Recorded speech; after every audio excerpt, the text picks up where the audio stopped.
Yeah, I'm sick of blowing my nose on your sleeve. Can I please have my own two legs so I can run as fast as I can to that exit door before you cage me in?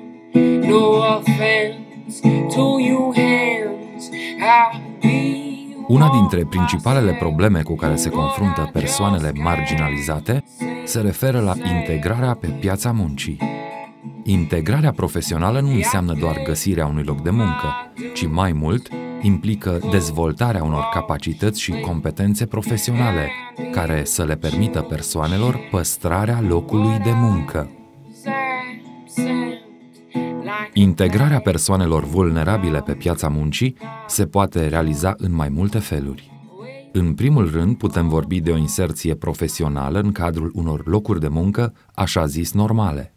Vorbim aici de măsuri compensatorii sau de încurajarea angajatorilor pentru încadrarea unor persoane cu dizabilități, a tinerilor proveniți din instituții de plasament, a persoanelor cu vârstă de peste 45 de ani sau a celor provenind din rândul șomerilor. Din păcate, integrarea în aceste locuri de muncă se face adesea abrupt, pentru că nu există personal specializat pentru susținerea procesului de inserție socio-profesională. Acest fapt poate conduce la pierderea locului de muncă și la adâncirea situațiilor de sărăcie în care se găsesc aceste persoane. O altă modalitate de inserție socioprofesională constă în crearea unor locuri de muncă adaptate nevoilor persoanelor marginalizate. Vorbim în acest caz despre dezvoltarea unor întreprinderi sociale de inserție prin activitate economică. Obiectivul principal și definitoriu al unei întreprinderi sociale de inserție prin activitate economică este de a crea locuri de muncă pentru persoane vulnerabile. Prin urmare, întreprinderile sociale de inserție se vor orienta către acele tipuri de activități ce favorizează angajarea resurselor umane și nu a unor tehnologii avansate care să înlocuiască munca omului. Întâlnim acest tip de întreprinderi în domenii foarte diverse de activitate, în agricultură, domeniul alimentar, întreținerea spațiului public, recondiționare de mobilier și aparatură IT&C, servicii de îngrijire la domiciliu și altele. Ateliere Fără Frontiere este o asociație non-profit, o asociație non-guvernamentală, dar care are activitate economică și, practic, este asociația unde calculatoarele și, în general, deșeurile de echipamente electrice și electronice se transformă în locuri de muncă pentru persoane în mare dificultate și în calculatoare sau echipamente IT&C recondiționate pentru proiecte solidare de educație din toată țara.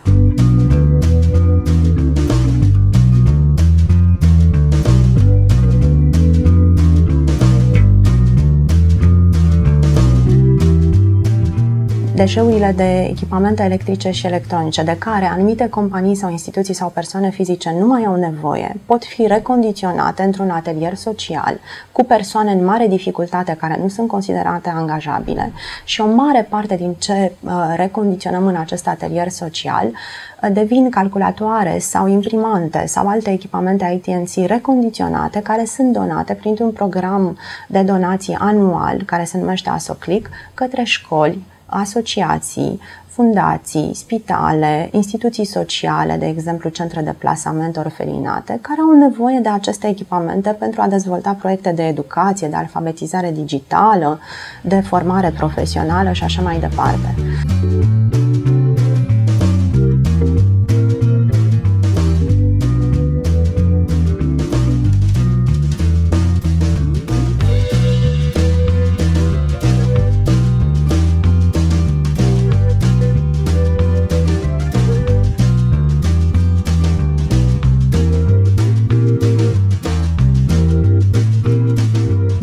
O altă trăsătură definitorie a întreprinderilor sociale de inserție este că profitul obținut din activitățile economice nu se distribuie către cei care au participat la dezvoltarea afacerii, ci este reinvestit în dezvoltarea activităților sau în comunitate.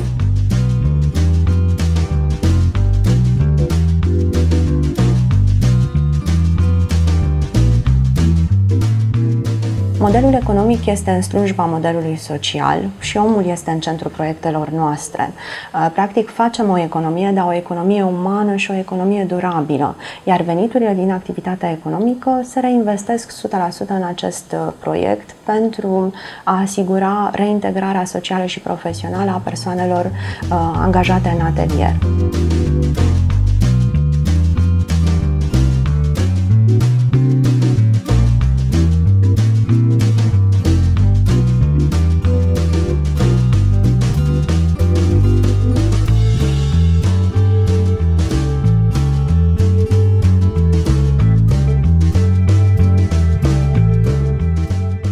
În momentul de față avem cam 16 angajați în inserție, noi avem cam 30 de locuri de muncă pe diverse activități în ateliere, dar numărul locurilor de muncă este variabil, pentru că fiecare dintre ei beneficiază de o acompaniere socială și profesională individualizată, care durează în medie cam 1 an, 2 ani de zile. Ei rămân la noi 1 an, 2 ani de zile.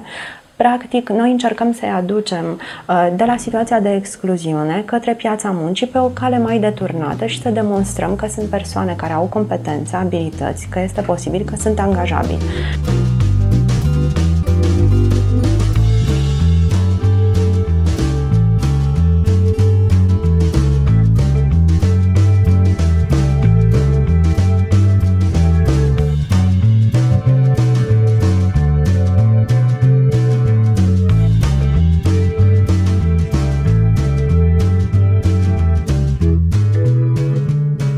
Aceste întreprinderi creează locuri de muncă pentru oamenii care nu reușesc să se integreze pe piața convențională a muncii, mulți dintre ei lovindu-se de reticențele și prejudecățile dure ale angajatorilor. Printre cele mai reprezentative cazuri de acest fel în România sunt romii, persoanele cu trecut delicvent sau persoanele cu dizabilități.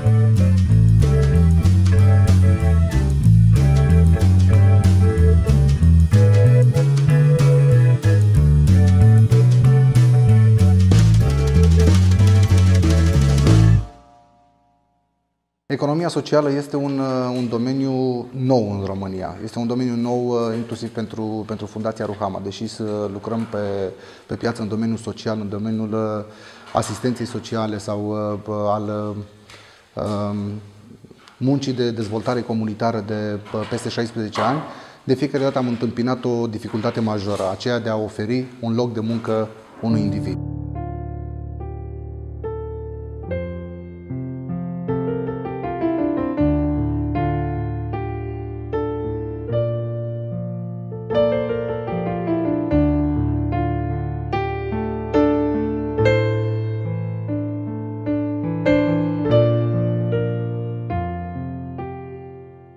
În spatele meu vedeți cetățeni de etnie romă, beneficiari de peste 10 ani de ajutor social.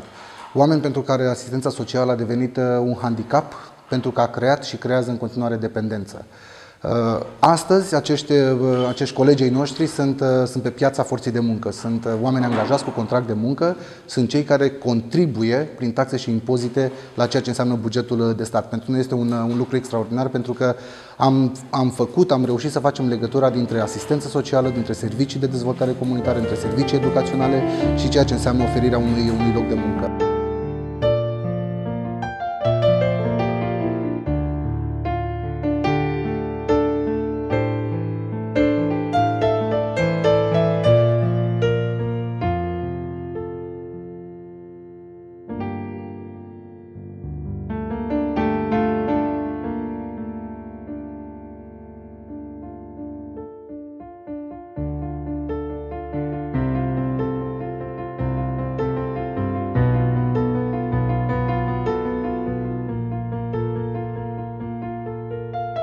Oamenii obișnuiți să depindă de sistemul asigurărilor sociale, de sistemul ajutorului social, au primit cu reticență inițiativa noastră de a veni cu un atelier de împletitură de nuiele, un atelier care să le poată asigura un venit sigur din munca lor. Am organizat la început, am reușit, am promovat inițiativa în rândul comunității și în jur de 20 de persoane au venit pentru a vedea ce înseamnă împletitura de nuiele. Știau din trecut de la părinții și bunicii lor această meserie, dar cu anii s-a pierdut. Din cei 20 de participanți inițial care au venit să-și evalueze îndemânarea, am rămas cu 6 oameni, 6 cei mai buni dintre cei mai buni.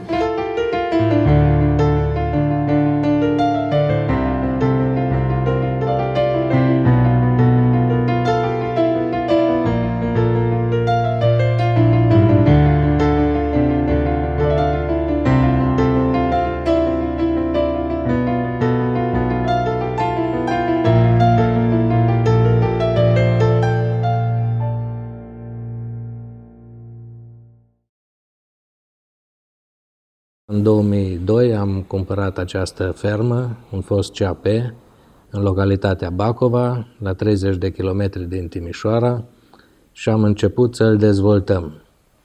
În anul 2007, împreună cu Direcția Generală de Asistență Socială Timiș, am demarat un program FARE pentru un centru de integrare socioprofesional pentru persoane fără adăpost și am realizat 2 pavilioane, locuințe pentru persoane fără adăpost și le-am creat condiții și locuri de muncă.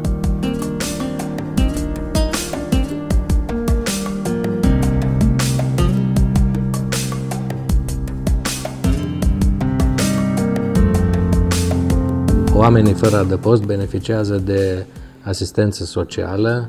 Deci, în cadrul acestui proiect avem suport din partea Direcției Generale de Asistență Socială, care pun la dispoziție 2 asistenți sociali și un psiholog, deci ei au o consiliere psihologică și de asistență socială.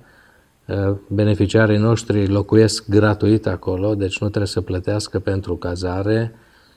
Primesc o masă caldă pe zi de luni până vineri, o jumătate de litru de lapte, pâine și salariul minim pe economie, cu toate asigurările și cum prevede legislația muncii. Prin agricultură ne asigurăm alimentele de bază pentru proiectele Caritas, cantine sociale, case de copii, centre de zi, având în acest fel și o desfacere internă, cum ar veni. Am obținut un premiu de la Ministerul Muncii și Protecției Sociale pentru economie socială, în care am deschis un atelier de tâmplărie, unde facem activități de tâmplărie cu 2 persoane fără adăpost și un maestru tâmplar. Producem paleți de unică folosință pentru întreprinderi din Timișoara și jurul Timișoarei. Deși obiectivul lor este unul social, întreprinderile sociale de inserție trebuie să devină profitabile, astfel încât să reușească să-și acopere din propriile venituri costurile implicate de activitățile realizate, inclusiv cele cu forța de muncă. Cu toate acestea, de cele mai multe ori acest lucru este extrem de dificil. Un aspect este dat de faptul că ele concurează pe o piață dominată de companii ce urmăresc în principal dezvoltarea competitivității și maximizarea profitului. Este dificil, apoi pentru că în prețul final al unui produs sau serviciu se regăsesc o serie de costuri sociale specifice, pe care nu le regăsim în prețul propus de o companie obișnuită. Să nu uităm că presiunea constantă a economiei tradiționale este de maximizarea profitului și a avantajelor competitive, inclusiv prin reducerea costurilor cu resursa umană. În privința desfacerii producției sau a produselor realizate aici, deci ar fi foarte benefic și o implicare din partea statului de a facilita aceste desfaceri și ai societății civile, ai întreprinderilor.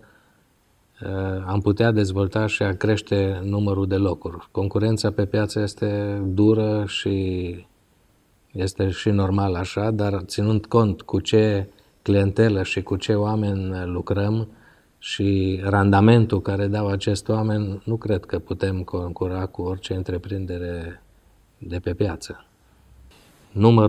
Ar scade și numărul persoanelor de pe stradă care s-ar putea integra în această întreprindere, în acest proiect și cred că am ajutat mai multă lume.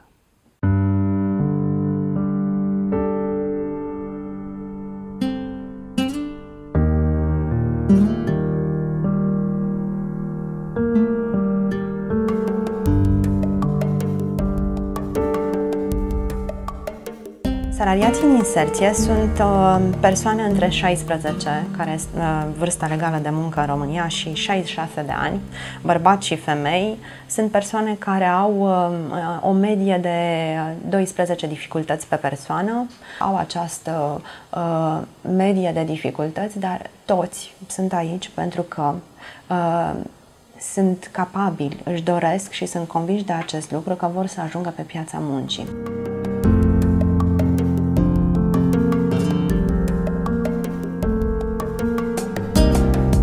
Rolul nostru acesta este de a demonstra împreună cu ei, nu în locul lor, că aceste persoane sunt angajabile și sunt o resursă pentru societate și nu o problemă sau mai multe probleme cum sunt ei considerați de obicei.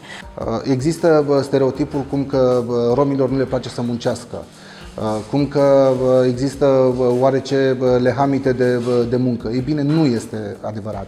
Atâta timp cât oferă o șansă unui individ un loc de muncă în conformitate cu abilitățile, competențele și nivelul lui de relaționare cu obiectul muncii, atunci șansele de a ocupa acel loc de muncă cresc. Cred că impactul social este mare și din următoarea perspectivă. Copilul își vede părintele că merge la servici, practic se dezvoltă o cultură a muncii inclusiv la nivel de comunitate.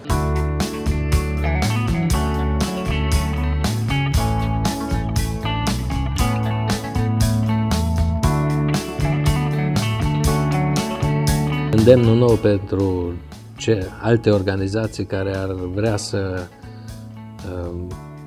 acceseze așa un proiect este să aibă încredere, curaj și se poate face.